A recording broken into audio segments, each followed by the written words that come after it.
ዓለም እየተመሰቃቀለ ነው። ሁለተኛው የዓለም ጦርነት ሲባል እንሰማለን። የራሳችን ሰላም ማጣት እግዚኦ እያሰኘን የሰሞኑ ችግር አሁን የትራንስፖርት ብዙዎቻቸውን በእግራችሁ ነው የመጣችሁ አይደል?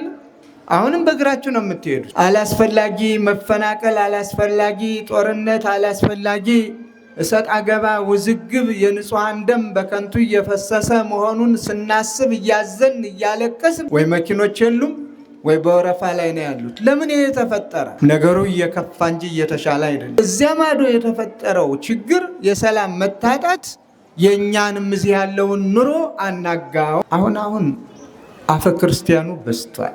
እምነት በአፍ የሆነ ይመስላል። የዓለም ጦርነት ሲጨመር ኑሯችንን ሁሉ እያዘቀጠው ነው ያለ ማለት ነው። ኑሯችንን ሁሉ እያመሰቃቀለው ነው ያለ ማለት ነው። በዘመናችን ደግሞ ሶስተኛውን የዓለም ጦርነት እንዳናይና የሁሉም ማወዳደቅ እንዳይከፋ ለበጎ ያይደለ ለክፋት ሁሉንም ነገር የሚተነትኑ እነሱ ደግሞ አልታደሉም። አሁን መኖርና መመላለስ ብቻ አይደለም ግን የሚያጸድቀዋል።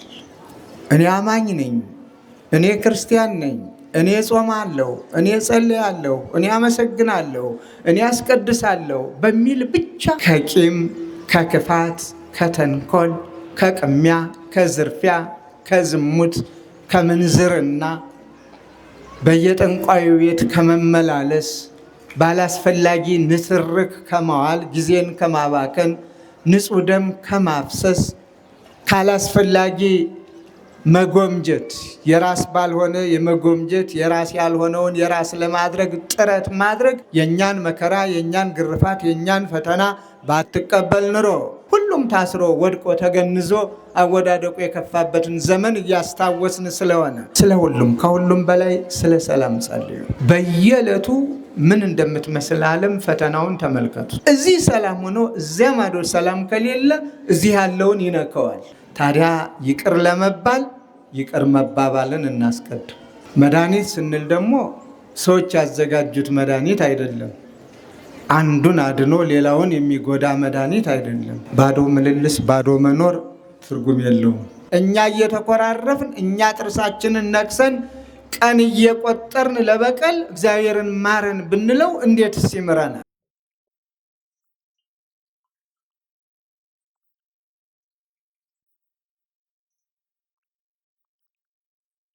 በስመ አብ ወወልድ ወመንፈስ ቅዱስ አሐዱ አምላክ አሜን። ቶች በአጠቃላይ በዚሁ በአውደ ምሕረቱ ዙሪያ እንደምን አደራችሁ? እንደምን አደራችሁ? እንዴት ሰነበታችሁ? አምላካችን እግዚአብሔር ስሙ የተመሰገነ ይሁን። እንኳን ለበዓለ ሆሳዕና አደረሳችሁ። እንኳን ለበዓለ ሆሳዕናው አደረሳችሁ። እንደ ዛሬ ሁሉ ለብርሃነ ትንሣኤው ያድርሳችሁ። ስለ ሁሉም ከሁሉም በላይ ስለ ሰላም ጸልዩ። የሀገር ሰላም ማጣት፣ የዓለም ሰላም ማጣት በየዕለቱ ምን እንደምትመስል ዓለም ፈተናውን ተመልከቱ። ለዚህ ነው የትኛውም ቦታ ሰላም ለሰው ልጅ ወሳኝ ነው። እዚህ ሰላም ሆኖ እዚያ ማዶ ሰላም ከሌለ እዚህ ያለውን ይነከዋል። እዚያ ማዶ ሰላም ሆኖ እዚህ ሰላም ቢኖር ያንኛውን ማዶ ይነከዋል። የሰሞኑ ችግር አሁን የትራንስፖርት ብዙዎቻቸውን በእግራችሁ ነው የመጣችሁ አይደል? አሁንም በእግራችሁ ነው የምትሄዱት። ምክንያቱም የለም ወይ ነዳጁ የለም ወይ መኪኖች የሉም ወይ በወረፋ ላይ ነው ያሉት። ለምን ይሄ ተፈጠረ? ዓለም ሰላሟን ስላጣች።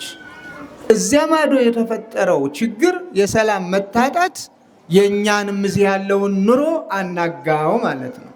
የራሳችን ሰላም ማጣት እግዚኦ እያሰኘን የራሳችን አላስፈላጊ መፈናቀል፣ አላስፈላጊ ጦርነት፣ አላስፈላጊ እሰጥ አገባ፣ ውዝግብ፣ የንጹሃን ደም በከንቱ እየፈሰሰ መሆኑን ስናስብ እያዘን እያለቀስን እንደገና ደግሞ ሌላ የዓለም ጦርነት ሲጨመር ኑሯችንን ሁሉ እያዘቀጠው ነው ያለ ማለት ነው። ኑሯችንን ሁሉ እያመሰቃቀለው ነው ያለ ማለት ነው። ስለዚህ የኔና የእናንተ ድርሻ እግዚኦ ማለት ነው ወደ ላይ። ሌላው የየራሱ ድርሻ አለው። እኛ ግን እግዚአብሔር ሆይ ማረን፣ ማራቸው፣ ይቅር በለን፣ ይቅር በላቸው፣ ለሀገራችን ለኢትዮጵያ ለዓለም ሁሉ ሰላምን ስጥ፣ ሰላምን ስጠን፣ ሰላምን ስጣቸው። አቅሙም የለን፣ ደካሞች ነን። ኃይላችን፣ ብርታታችን፣ ጉልበታችን አንተ ነህ። የሰላማችን ምንጭ አንተ ነህ፣ ሰላማችንም አንተ ነህ። ሰላም ይሁን ስትል ተቃዋሚ የለህምና አንተ ሰላሙን አብዛልን ብለን አጥብቀን እግዚአብሔርን እንለምነው። አለበለዚያ እንደምታዩት ነው፣ ዓለም እየተመሰቃቀለ ነው። ነገሩ እየከፋ እንጂ እየተሻለ አይደለም። በታሪክ አንደኛው ጦርነት የዓለም ሁለተኛው የዓለም ጦርነት ሲባል እንሰማለን። በዘመናችን ደግሞ ሶስተኛውን የዓለም ጦርነት እንዳናይና የሁሉም አወዳደቅ እንዳይከፋ እግዚአብሔር በቸርነቱ በምሕረቱ ሁሉንም እንዲያስተካክል ሳምንቱ ጊዜው የተመቸ ነውና ከእግዚአብሔር ጋር ለመገናኘት ወደ እግዚአብሔር እንጩህ፣ ወደ እግዚአብሔር እናልቅስ።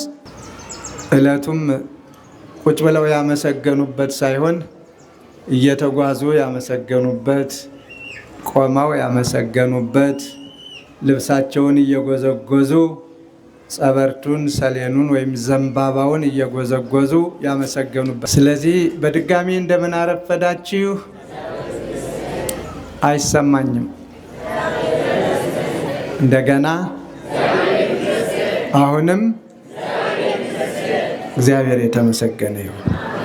አዎ እንደው ምስጋና ሞቅ ደመቅ ሲል ጥሩ ነው። ፈዘዝ ሲል ጥሩ አይደለም። ምስጋና ስሜት ሊኖረው ይገባል። ከውስጥ ፍንቅል የሚል ተቀባዩንም ደስ የሚያሰኝ አይደለም። ለእግዚአብሔር የምናቀርበው ምስጋና እኛ እንኳ ሰላምታ ስንለዋወጥ የአንደኛው ሰላም ቀዝቀዝ ካለ እኮ ምን ሆናለች ምን ሆኗል እንባባል የለ። ዛሬ ሰላምታዋ ቀዝቅዟል። ምን ሆና ነው? ምን ሆኖ ነው? ፍዝዝ ያለ ነው። እንደው የግድ ነው የምንባባለው ነገር እኮ አለ። ስለዚህ ምስጋና ሁልጊዜ ሞቅ ደመቅ ቢል መልካም ነው እና የጠበቀን የመገበን የተንከባከበን በዕድሜያችን ላይ ተጨማሪ ዕድሜ የሰጠን እንደ ኃጢአታችን ሳይሆን እንደ ክፋታችን ሳይሆን እንደ እኛነታችን ሳይሆን እንደ ቸርነቱ እዚህ ሰዓት ያደረሰን እግዚአብሔር ስሙ የተመሰገነ ይሁን። እንኳን አደረሳችሁ። ለብርሃነ ትንሣኤው ያደርሳችሁ። ስም አጠራሩ ያው ሆሳዕና ነው። ሆሳዕና ማለት ደግሞ መድኃኒት ማለት ነው። መድኃኒት ስንል ደግሞ ሰዎች ያዘጋጁት መድኃኒት አይደለም።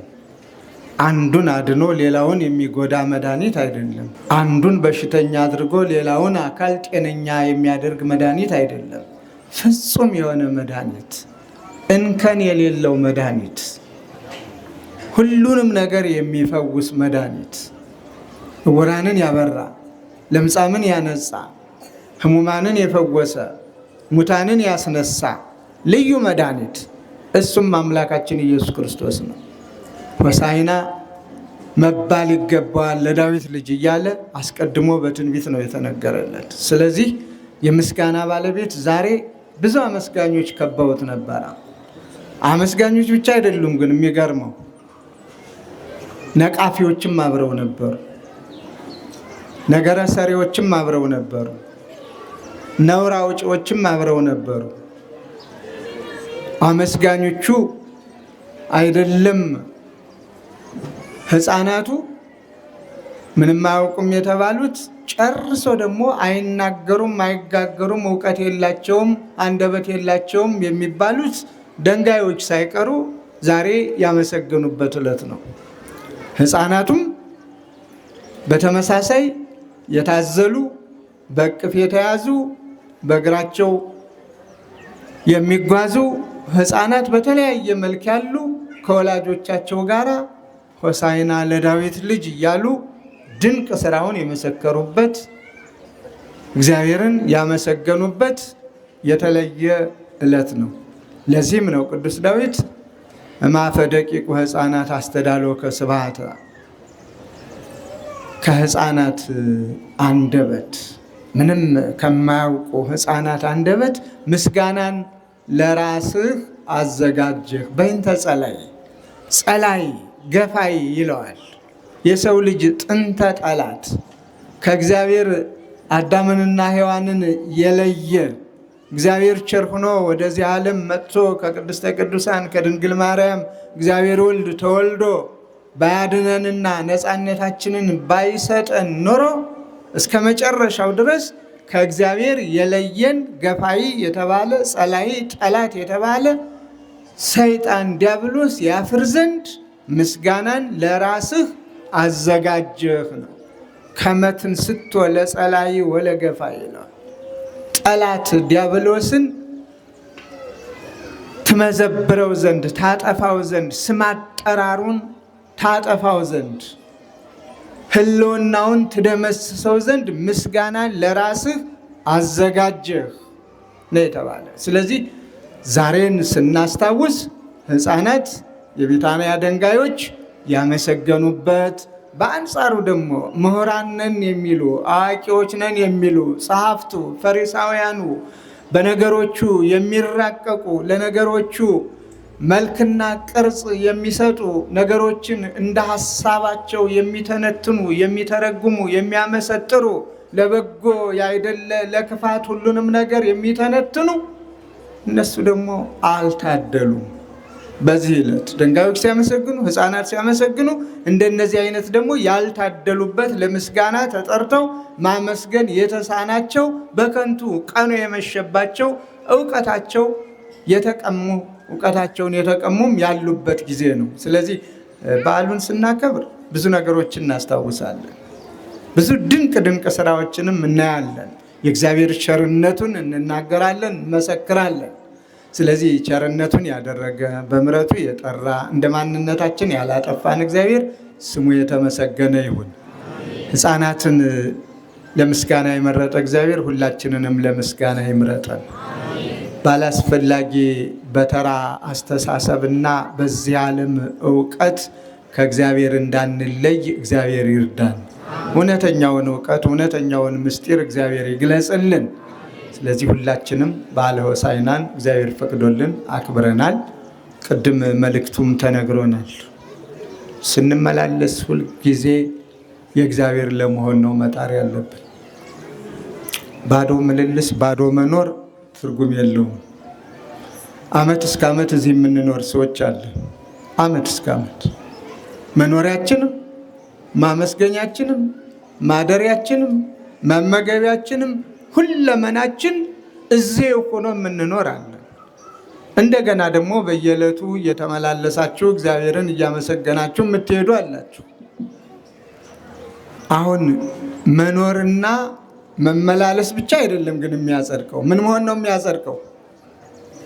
አቤት ስለኖርን እዚህ እንጸድቃለን። በእግዚአብሔር ቤት ስለኖርን የእግዚአብሔር ሰዎች ልንባል እንሰኛለን።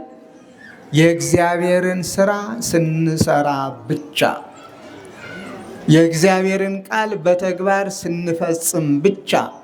አሁን አፈ ክርስቲያኑ በዝቷል። አሁን እምነት በአፍ የሆነ ይመስላል። እኔ አማኝ ነኝ፣ እኔ ክርስቲያን ነኝ፣ እኔ ጾማለሁ፣ እኔ ጸልያለሁ፣ እኔ አመሰግናለሁ፣ እኔ አስቀድሳለሁ በሚል ብቻ ክርስቲያኖች የሆን የምንመስሎች እየበዛን ነው። ክርስትና ግን እሱ አይደለም። ቃል በቃል የእግዚአብሔርን ቃል መፈጸም ነው። ከቂም፣ ከክፋት፣ ከተንኮል፣ ከቅሚያ፣ ከዝርፊያ፣ ከዝሙት፣ ከምንዝርና በየጠንቋዩ ቤት ከመመላለስ ባላስፈላጊ ንትርክ ከመዋል ጊዜን ከማባከን ንጹሕ ደም ከማፍሰስ ካላስፈላጊ መጎምጀት የራስ ባልሆነ የመጎምጀት የራስ ያልሆነውን የራስ ለማድረግ ጥረት ማድረግ፣ እነዚህ ነገሮች ሁሉ ከእግዚአብሔር ይለያሉ፣ ከእግዚአብሔር ያርቃሉ። ብናመሰግን እንኳ ምስጋናችን የትም የማይደርስ ይሆናል፣ ልማዳዊ ይሆናል። ስለዚህ ምስጋናችን እግዚአብሔር ጆሮ እንዲደርስ እግዚአብሔርም በፍቅሩ እንዲያቀርበን ልጆች ሆነን እንኖር ዘንድ እንዲመርጠን ከልብ በመነጨ ስሜት እናመስግነው። እንደ ዛሬ ሁሉ ለብርሃነ ትንሣኤው ያድርሰን። እግዚአብሔር ይባርካችሁ፣ እግዚአብሔር ይጠብቃችሁ። ነገ ጀምሮ ዛሬም ከዋዜማው እንግዲህ ሰሙነ ሕማማትን ነው። የምንረከበው ሕማማት አምላካችን መድኃኒታችን ኢየሱስ ክርስቶስ የተቀበለውን መከራ የምናስታውስበት፣ ሰውና እግዚአብሔር የተለያዩበትን ዘመን የምናስብበት፣ ሰው ከእግዚአብሔር በመለየቱ በኃጢአት ምክንያት በጨለማ የወደቀበትን ዘመን የምናስታውስበት፣ ዓመታቱ ሁሉ ስማቸው ተለውጦ የፍዳ ዓመታት፣ የመከራ ዓመታት፣ የመከራ ዘመናት፣ የመከራ ዕለታት ተብለው የተጠሩበትን ዘመን አምላካችን አንተ ወደዚህ ዓለም ባትመጣ ኖሮ ከቅድስተ ቅዱሳን ከድንግል ማርያም ባትወለድ ኖሮ የእኛን መከራ፣ የእኛን ግርፋት፣ የእኛን ፈተና ባትቀበል ኖሮ በሞትህ ሞትን ድል አድርገህ በቀራንዮ አደባባይ በመስቀል ላይ ተሰቅለህ ቁስላችንን በቁስልህ ባትፈውሰን ኖሮ በጨለማ እንኖር ነበረ እያል የነቢያቱን ትንቢት የክርስቶስን ወደዚህ ዓለም አመጣጥ እያሰብን እያነከርን እያደነቅን ማለት ነው ዕለታቱን የምናስብበት፣ በጾም በጸሎት በስግደት ስለ ኃጢአታችን እያለቀስን እግዚአብሔርን የምንለምንበት፣ ምኞታችንን ፍላጎታችንን ሁሉ እንዲያደርግልን እንዲፈጽምልን እግዚአብሔርን የምንጠየቅበት፣ ሕፃናቱን በጥበብ በእውቀት እንዲያሳድግልን የምንለምንበት፣ ሕሙማንን እንዲፈውስልን የምንለምንበት፣ ሀገርን ሰላሙን አብዝቶ የሀገር ሰላም ሰፍኖ የምንኖርበትን ወደ እግዚአብሔር የምንጸልይበት፣ በስግደት በምስጋና ጩኸታችንን ለእግዚአብሔር የምናሰማበት ሳምንት ነው። ስለዚህ ከሰዓት በኋላ ጀምረን መስቀል የምንሳለመው መስቀሉ ከከበረ ወዲህ ነውና ያንን የመከራውን ቀን ለማሰብ የሚቀጥለው ድረስ አንሳለምም ማለት ነው። እስከ ዛሬ ሳምንት እግዚአብሔር ይፍታ አንባባልም ማለት ነው። ምክንያቱም ሁሉም ታስሮ ወድቆ ተገንዞ አወዳደቁ የከፋበትን ዘመን እያስታወስን ስለሆነ ያችን የመከራ ዘመን በአንዲት ሳምንት ጊዜ ውስጥ እያሰብን ብሉይን ከሐዲስ አባቶቻችን መተርጉማኑ የተረጎሙልንን ሊቃውንቱ የጻፉልንን ቅዱሳት መጻሕፍት እያነበብን እያስነበብን መምህራን ምሁራን እየተረጎሙልን እያስተማሩን የምናሳልፍበት ጊዜ ስለሆነ በምትችሉት ጊዜ ሁሉ በቤተ ክርስቲያን እየተገኛችሁ በጋራም በግልም ለእግዚአብሔር ምስጋና እንድታቀርቡ የቅድስት ቤተ ክርስቲያን ጥሪ ነው። እግዚአብሔር መሐሪ ነው፣ ይቅር ይለናል። ታዲያ ይቅር ለመባል ይቅር መባባልን እናስቀድም። እግዚአብሔር ይቅር እንዲለን መጀመሪያ እኛ ይቅር እንባባል። ቤተሰቡ በሙሉ ከቤት ነው የሚጀምረው። ወላጆች ከልጆቻቸው፣ ልጆች ከወላጆቻቸው፣ ባል ከሚስቱ፣ ሚስት ከባሏ፣ ጎረቤት ከጎረቤቱ፣ መንደር ከመንደሩ፣ አካባቢ ከአካባቢው ይቅር መባባል ስንጀምር እግዚአብሔርም ይቅር ይለናል። እኛ እየተኮራረፍን እኛ ጥርሳችንን ነክሰን ቀን እየቆጠርን ለበቀል እግዚአብሔርን ማረን ብንለው እንዴትስ ይምረናል? የት ባወቅነው ይቅርታ? መቼ ባደረግነው ይቅርታ? ስለዚህ ዘወትር እንደምንጸልየው ጸሎት የበደሉንን ይቅር እንደምንል ይቅር በለን ለማለት የበደሉንን ይቅር እንበል፣ የበደልናቸውን እንጠይቃቸው ይቅርታ። በዚህ መልኩ እግዚአብሔርን ከለመነው የሚሳነው አምላክ አይደለም። እግዚአብሔር በቸርነቱ ይጎበኘናል፣ ሰላሙንም ያበዛልናል። የተረጋጋ ኑሮ ጦማዳር የሌለበት፣ ውጣውረድ የሌለበት፣ ዝለት ድካም የሌለበት፣ ሀኬት ስንፍና የሌለበት ኑሮ ለመኖር እግዚአብሔር ሁሉንም ባርኮ እንደሚሰጠን የታመነ አምላክ ነው።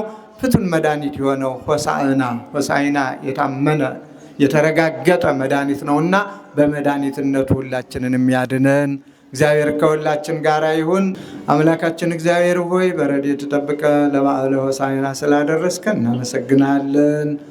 በዓለ ሆሳዕና እንዳከበርን ሁሉ አሁንም በረድኤት ጠብቀህ ሰሙነ ሕማማቱን አሳልፈህ ያለ ድካም ያለ ደዌ ያለ በሽታ ለብርሃነ ትንሣኤ እንድታደርሰን ስለ ቅድስተ ቅዱሳን ስለ ድንግል ማርያም ብለን እንማልድሃለን።